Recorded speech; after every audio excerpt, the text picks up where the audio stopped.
Hey, hello, welcome. Today I am back with another video.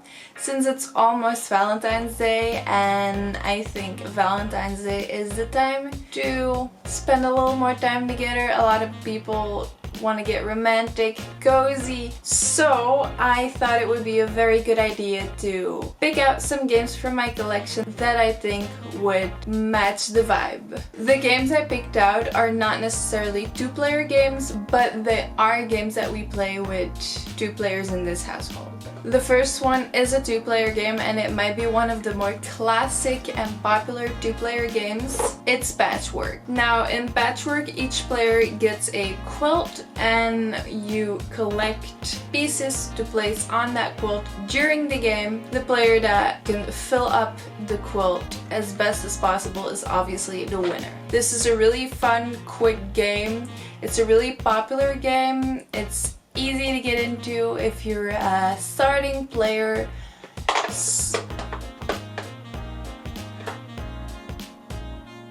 So yeah, Patchwork. Second game is a small box game. It's Botanic. Now this I actually prefer over Carcassonne. A lot of people are gonna shoot me with that comment, but it's just a compact version of what Carcassonne is to me without the meeples, because the meeples of Carcassonne add a little thick dot to the mix and I'm not that big of a fan. In this one, players grab tiles from the pile, put them in the middle on the board, and when the tile doesn't match the conditions of the middle row anymore, the tile slides down into the machine that the players actually are building to water their plants, because it's like a machine that is watering the garden slash plants. It's a really easy tile laying game. I think the art is way more prettier than the Carcassonne art. It's something different. A lot of people swear by Carcassonne if it comes to tile placement games, but this one is perfect for this list. Next up is another small game, Tea for Two. Now in this game, this is kind of a deck builder game. Players battle each other by drawing the top card of their deck. If they win, they can either complete what the card says or use that card to buy another card. And the more you win in this game, the more cards you can buy or the more special effects you can use, and that ensures your victory in this game. Also, it's Alice in Wonderland themed and it's gorgeous and pretty and I love it. Next on the list is something different, a two-player escape room. This is Escape Room the Game 2-player edition. This one has 2 scenarios with 1 introduction game. This one is more fun to play when you actually have the decoder from Escape Room the Game, but you don't necessarily need it because you can also use the app for this one. Another game that I picked out is quite a big box and it's a quite new game. It's The Adventures of Robin Hood. Now this is not a two-player game, but we do enjoy playing this one with 2 players. How we play is we each play with 2 characters because I feel that makes the game a little bit longer and that gives it a little more gameplay. This is a great game to play with 2 people because it's an open world game. There's a lot of communication going on. You can decide what to do. You can work as a team. You can go your own way a little bit, but you still need to complete the assignments. It's a great opportunity to spend time together and really feel like you're working together on something in the form of a board game. Talking about communication and working together, I picked out Menara. In Menara, players build a temple. The temple has to be as high as the amount of cards that are placed down on the table. Now during the game there can actually be cards added to the requirements that the temple needs to be as high as. It's a quite an surprising game in that way because the requirements can just change at any given time. Players really need to work together and think about what their next step will be, how they're gonna do what. Communication is a big part of this. Also a very steady hand. There's a lot of stress involved, but there's also a lot of fun.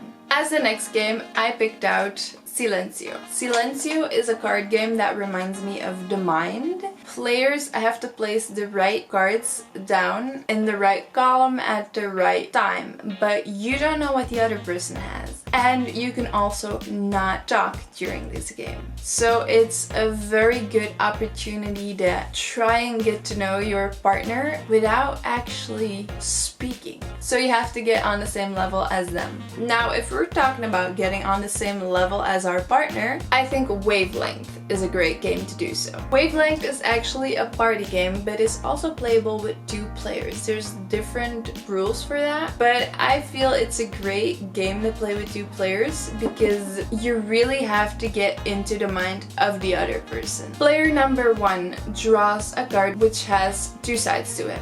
Then they pick a word that kind of matches with those sides. This happens on this wheel. For instance, if a person draws a card that says warm or cold, then they grab the wheel. It gets spinned around, and then this piece right here is placed at a certain section in this wheel. Then I have to think about, what's warm? Maybe a coffee. And then the other player needs to try to get the dial right here. But this wheel is covered up, so they can't see where it is. So they have to think about the word you said. So coffee.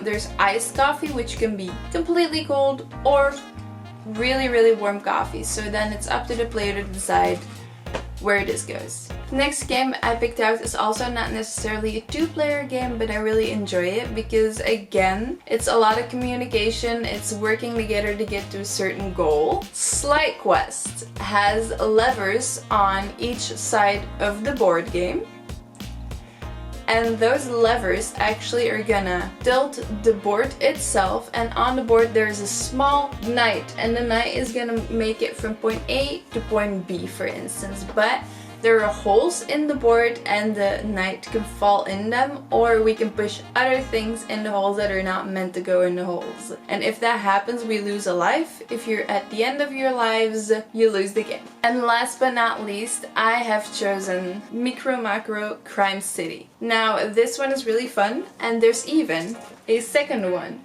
which is called Micro Macro Crime City Full House. Now, it doesn't matter which one you want to play, one does not need to be played before the other one, so it's 100% fine if you want to start with the second one that came out or with the first one, doesn't matter. In Micro Macro, you can actually be a detective. There's a whole big map in this box, which is drawn on just like the box. There's a lot of crimes that happen in the city, and you have to figure out which crimes happened how. So you have to follow the entire trail of the crime to figure out what happened. Now, if you want to make sure that you like this box, you can already also play a little bit with this box because there's a mini crime on this box and the solution is on the back side. So those are the games that I picked out that would be ideal for a Valentine's Day date. I went with a few 2-player games. I went with a lot of communication, cooperative, dexterity games, more that type of game, which is also my favorite mechanic or group of games. That just makes board games way more fun for me because it's kind of an activity that brings people closer together and everybody just has a great time. Unless you're the reason why you lost and then everybody blames you. But yeah, what do you think about the games in this video? What games are missing from this video, and which ones would you play on Valentine's Day? Let me know down in the comments. If you enjoyed this video, please give it a thumbs up and go check out my other videos. I have a lot more videos about board games or other geeky things. I want to thank you all so much for watching, and I'll see you guys in the next video. Bye!